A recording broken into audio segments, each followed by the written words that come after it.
Football, an energetic and fun sport that brings excitement to millions of children the world over. While children enjoy it, the nations of the world strive periodically to win the World Cup. Football, the object of attention and excitement to millions of people the world over, is the result of panels put together by a long-standing and intricate craftsmanship of football stitchers of Jalandhar, Punjab, India. Jalandhar, the sports goods capital of India, has for years been producing several sports goods. Football stitching is one of the activities that has been a part of the culture and village life of Jalandhar. The making of the football begins in the factory. Cutting of panels, laminating them, screen printing logos and brand names, making sets of panels, and reaching them through contractors to the stitching centers and homes in villages where the football is finally stitched. All the stitched footballs are then checked for quality, packed in cartons and dispatched to their destinations. Jalandhar produces and exports millions of footballs to countries all over the world. A few years back, there was an accusation that there were children working in football stitching in Jalandhar. When the football engages the feet in the process of the game, it's fun. But if it engages tiny hands in its making, it's misery, drudgery, child labor. Child labor in football stitching became the concern of sports goods manufacturers and exporters of Jalandhar. A series of meetings of these manufacturers and exporters deliberated on strategies for eliminating child labor in football stitching. The question to be addressed was not how to get the children out from work, but how to get them into schools. Boycotting products made by children is an easy way out. The challenge is how to protect children from exploitation as in child labor, while also protecting the industry. The goal is then to send all children to school, while only adults stitch footballs. This was the commitment of the manufacturers and exporters, and thus the SGFI, Sports Goods Foundation of India, was born. In fact, it is a unique experiment where manufacturers and exporters have got together by themselves and were concerned about not only the reputation of their industry, but about the happiness of the children. And this is the bottom line. If we can make the children happier, then we have made a success of our project. SGFI then sought partners and supporters for this initiative. The State Government of Punjab, Ministry of Labour, Government of India, and local non-governmental organizations responded positively. The response from international agencies such as UNICEF, Save the Children, FIFA, World Federation of the Sporting Goods Industry, was generous and extremely supportive. The larger community of stakeholders who are concerned with children contributed to the formulation of the Child Protection Program in Jalandhar. The immediate goal of the SGFI is to ensure no children are engaged in football stitching by the end of the year 2001. UNICEF has been glad to partner with SGFI in the formulation and development of the Child Protection Program. The major components of the Child Protection Program are: first, creating awareness in the community on the negative effects of child labor; second, to generate a community commitment to protect children's right, particularly children's right to education; and third, it is hoped that this initiative of SGFI through the Child Protection Program will demonstrate a strategy where any production process need not involve child labor and can be carried out by adults, so that all children are allowed to enjoy their childhood, attend school, and become productive citizens of our country. To prepare the required environment, one of the first steps SGFI took was to motivate their contractors who delivered work to stitching units in the villages. Thus, they too became partners in this initiative. The stitching units which stitched footballs for members of SGFI were identified. To facilitate prevention of child labour, an approach of community stitching centres is being pursued. This arrangement is likely to benefit the women and the other adults who might prefer to do their work outside their congested homes and even enjoy the social interaction it provides. The implementation of the Child Protection Programme began with the SGFI opening up special schools under the National Child Labour Project of the Ministry of Labour, Government of India. The main objectives of these schools is to prevent children from stitching footballs and providing them with education. Other services provided in these special schools are free textbooks, midday meals, recreation, and 100 rupees is paid to the family of the child to compensate the earnings lost by the child. These schools were established in localities where there was incidence of child labour.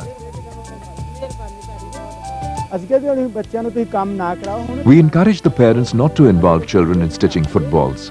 Instead, children should be sent to school. In schools, the children will learn new things and become qualified for good jobs in the future. My parents told me that I should not work.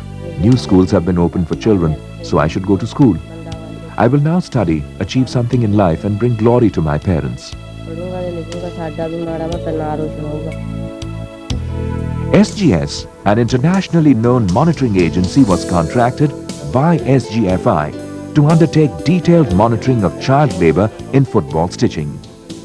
On the 5th of January 2000, we commenced work with SGFI to monitor for child labour and hygiene standards in sites in northern India in the Punjab region. To date, we have done 1,002 sites out of 2,000, and we've been able to report that 70 children have been found working in these sites. Our involvement is, after receiving an internal report from the manufacturer, our inspectors arrive at the site unannounced and do an external auditing of the report. These reports are compiled on a monthly basis and forwarded to SGFI and FIFA. The list of the identified stitching units was handed over to SGS by the members of SGFI.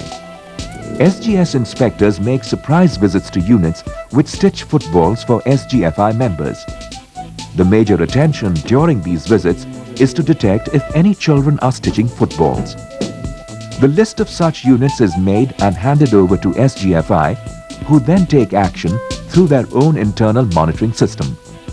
Wherever evidence is found of children stitching footballs in families or stitching units, these families and stitching units become the target for the Child Protection Programme. SGS is responsible for verification of this IMR, that is Internal Monitoring Report, and we generate another report called External Monitoring Report. The outcome of the report is being informed to SGFI and the member group of people. They take corrective actions on the same. What has been the outcome of this detailed SGS monitoring activity? Out of a total of 5,000 football stitchers, only 70 were children. Of these 70 children, 65 were found to be going to school, and only 5 were found to be stitching footballs and not going to school. While the external monitoring by SGS helped in ensuring that children are not engaged in football stitching, however, a sustainable monitoring mechanism will be established when the community takes over this function and ensures that child labour is eliminated from the community and all children go to school. CRID, the Centre for Research in Rural and Industrial Development, an NGO, was taken on board as another partner in the SGFI initiative and was assigned the responsibility of implementing the Child Protection Programme. When the survey was conducted, it was found that these families are not under that kind of economic pressure that they have to send their children for the child labour. Rather, they should send them to school. Now, this being so, we were then able to focus on the families. The first action by the functionaries of CRID was establishing rapport with the local communities. and taking them as partners in the Child Protection Program. The objectives of the Child Protection Program were explained to the community and local leaders, and a list of activities proposed to be implemented were printed in leaflets, and these were distributed. Being sensitive to their needs, the program activities were finalized in consultation with the community. One of the most encouraging responses was from the elected village leader. Earlier, parents did not send their children to school fearing increased expenditure. But now free education is provided at schools. Each family is given 100 rupees. Parents now send their children to school. Children have understood the importance of education. Health was identified as a critical need by the community. And particularly when children's health problems were addressed, this helped strengthen the bond between the community, CRID and the SGFI. The captive audience of the magician was clearly given the message of the Child Protection Program. In goes child labor in sports goods manufacture, and out comes books, pencils and literacy. A good foundation for a child's growth and development. Children dream dreams, and they paint these in different colors, from stitching to playing. Painting competitions organized provided the space. Several traditional and community-friendly methods, such as street plays, were used to mobilize the community against child labor and for promoting children's education. Children listened to this with great attention. Mothers whose children were once working will agree with Bachni's feelings. So much is being done for the children. In schools, children get free meals, free books and sweaters. We are given ₹100 per month. So I don't feel any financial pressure in sending my children to school. Now I have no worries with regard to my children. The major thrust of the Child Protection Program is to address family-specific needs and situations. CRID gives special attention to children found stitching footballs and not going to school, and designs a strategy for their withdrawal from football stitching and their rehabilitation. And the documentation profile has also started showing that the children who were involved in the labor activities and the children who used to come home and stitch footballs, now they concentrate on their studies, and somehow I feel that the mindset of the entire family is changing. But we saw with the Sports Goods Federation of India a group of industrialists, a group of exporters who were interested in tackling the problems of child labour, interested at looking at solutions, and interested in entering into a dialogue with us, very receptive to ideas, because they realised what the limits of their experience were, and they were receptive and interested in gaining from the experience that we could share with them. It has shown for the first time that the corporate sector needs to take the lead in matters that go beyond business to social corporate responsibilities, that go beyond welfare into development. It has set a very good example, and I hope that other industries will follow its example. While this is only a beginning, the recognition and appreciation of SGFI's initiative by international bodies and the community is a reminder that the problem is big, but the solution is achievable if the commitment is there. The way this team is working, I'm confident a lot more will be achieved. And the day is not far when, due to these children coming to schools, these children getting medical aid, these children now studying instead of working, the day is not far when every child will be educated.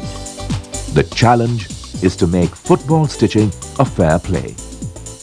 The only goal of the community, the SGFI and all the partners is to ensure there is no child labour in the community and that all children go to school.